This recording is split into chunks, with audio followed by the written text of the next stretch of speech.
ناظرین کرام السلام علیکم ورحمۃ اللہ تعالی وبرکاتہ۔ آج ہم اور آپ اس ویڈیو میں سیکھیں گے کہ روزہ کن کن چیزوں سے ٹوٹتا ہے، یعنی روزے کو توڑنے والی کون کون سی چیزیں ہیں۔ آج ہم وہی چیزیں اس ویڈیو میں سیکھیں گے، لہٰذا آپ تمام ناظرین کرام سے یہی گزارش ہے کہ آپ تمام ناظرین کرام اس ویڈیو میں لاسٹ تک بنے رہیں، اور اگر ویڈیو پسند آئے تو ویڈیو کو لائک ضرور کریں، وہ اپنے دوستوں کے پاس شیئر کریں، اور چینل پر نئے ہوں تو اس ہمارے چینل MS دینی باتیں کو زیادہ سے زیادہ سبسکرائب کریں۔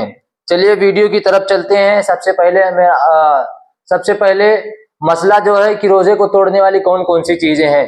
سب سے پہلا ہے کہ مسئلہ ہے کھانے پینے یا جمع کرنے سے روزہ ٹوٹ جایا کرتا ہے۔ یعنی کھانے پینے کا مطلب یہ ہوا کہ اگر کوئی چیز، جیسے کوئی آدمی ہے یا عورت ہے، کوئی ہمارا بھائی ہے یا ہماری بہن ہے، اگر وہ سیب یا سنترا یا مٹھائی وغیرہ کھا لیا تو اس کا روزہ ٹوٹ جائے گا۔ یا پینے والی کوئی ایسی چیز ہے جیسے شربت ہو گیا یا کوئی ٹھنڈا ہو گیا، تو اگر وہ پی لیا تو اس سے بھی روزہ ٹوٹ جائے گا۔ پھر دوسرے مسئلے کی طرف چلتے ہیں۔ دوسرا مسئلہ ہے، دوسری کون سی چیز ہے جس سے روزہ ٹوٹ جایا کرتا ہے۔ دوسرا چیز یہ ہے کہ حقہ، سگریٹ، بیڑی، سگار پینے سے روزہ ٹوٹ جایا کرتا ہے۔ دوسرا یہ ہے کہ اگر جیسے کسی نے حقہ پی لیا یا سگریٹ پی لیا یا سگار پی لیا تو اس سے بھی روزہ ٹوٹ جایا کرتا ہے۔ پھر تیسرا مسئلہ ہے، تیسری چیز یہ ہے کہ پان، تمباکو، سرتی کھانے سے بھی روزہ ٹوٹ جایا کرتا ہے، اگرچہ اس کا پیک تھوک دیا ہو۔ یعنی جیسے کسی نے پان گٹکا یا تمباکو کھایا اور کھانے کے بعد اس کا پیچ اپنے حلق کے اندر نہیں کیا بلکہ اس کو تھوک دیا، تب بھی اس کا روزہ ٹوٹ جائے گا۔ یعنی پان، تمباکو، سرتی، گٹکا کھانے سے بھی روزہ ٹوٹ جایا کرتا ہے۔ اب چوتھا مسئلہ یہ ہے، شکر، چینی، گڑ وغیرہ دانتوں میں کوئی چیز برابر یا اس سے زیادہ تھی، اسے کھا گیا، یا کم ہی تھی مگر منہ سے نکال کر پھر کھا لی تو روزہ ٹوٹ گیا۔ یعنی کوئی ایسی چیز ہے جو دانتوں کے برابر دانتوں میں پھنسی ہوئی ہے، تو اگر اس کو منہ کے اندر سے نکالا اور نکالنے کے بعد باہر لیا اور پھر باہر نکالا، باہر نکالنے کے بعد پھر کھا لیا تو اس کا روزہ ٹوٹ جائے گا۔ پھر پانچواں مسئلہ ہے، پانچویں چیز ہے کہ دانتوں سے خون نکل کر حلق سے نیچے اترا اور خون تھوک سے زیادہ یا برابر تھا یا کم تھا، لیکن خون کا مزہ حلق میں معلوم ہوا تو ان سب صورتوں میں روزہ ٹوٹ جائے گا۔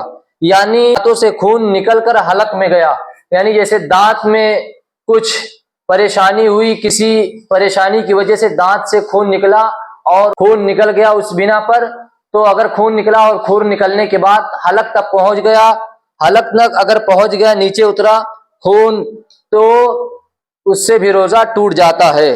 اگرچہ اگر خون کم تھا اور مزہ بھی معلوم نہ ہوا، یعنی جیسے کہ خون کم ہو اور اس کا مزہ معلوم نہ ہو، اس کا ذائقہ معلوم نہ ہو اور حلق تک پہنچ گیا تو اس سے روزہ نہیں ٹوٹے گا۔ اب چھٹویں چیز جو روزے کو توڑنے والی ہے وہ یہ ہے کہ حقنہ لیا، نتنوں میں دوا چڑھائی یا کان میں تیل ڈالا یا تیل چلا گیا تو روزہ ٹوٹ گیا۔ لیکن اگر پانی کان میں ڈالا اور چلا گیا تو روزہ نہیں ٹوٹے گا۔ یعنی جیسے کہ پانی کان میں ڈالا اور پانی کان سے اندر چلا گیا، تو پانی اگر اندر بھی چلا گیا تو اس سے روزہ نہیں ٹوٹے گا، لیکن اگر تیل کان کے اندر چلا گیا تو اس سے روزہ ٹوٹ جائے گا۔ پھر ساتویں چیز ہے جو روزے کو توڑنے والی ہے، وہ یہ ہے کہ کلی کر رہا ہے، بلا قصد پانی حلق سے اتر گیا، ناک میں پانی چڑھا رہا تھا، پانی دماغ میں چڑھ گیا تو روزہ ٹوٹ گیا۔ یعنی کلی کر رہا تھا، کلی کرتے وقت حلق میں چلا گیا یا دماغ پہ وہی چیز، ناک میں پانی چڑھا رہا تھا، وہی پانی ناک کے ذریعے سے دماغ پہ چڑھ گیا تو اس سے روزہ ٹوٹ گیا۔ لیکن اگر روزہ ہونا بھول گیا ہو تو نہ ٹوٹے گا۔ یعنی ساتواں مسئلہ یہ ہے کہ کلی کر رہا تھا، بلا قصد پانی حلق سے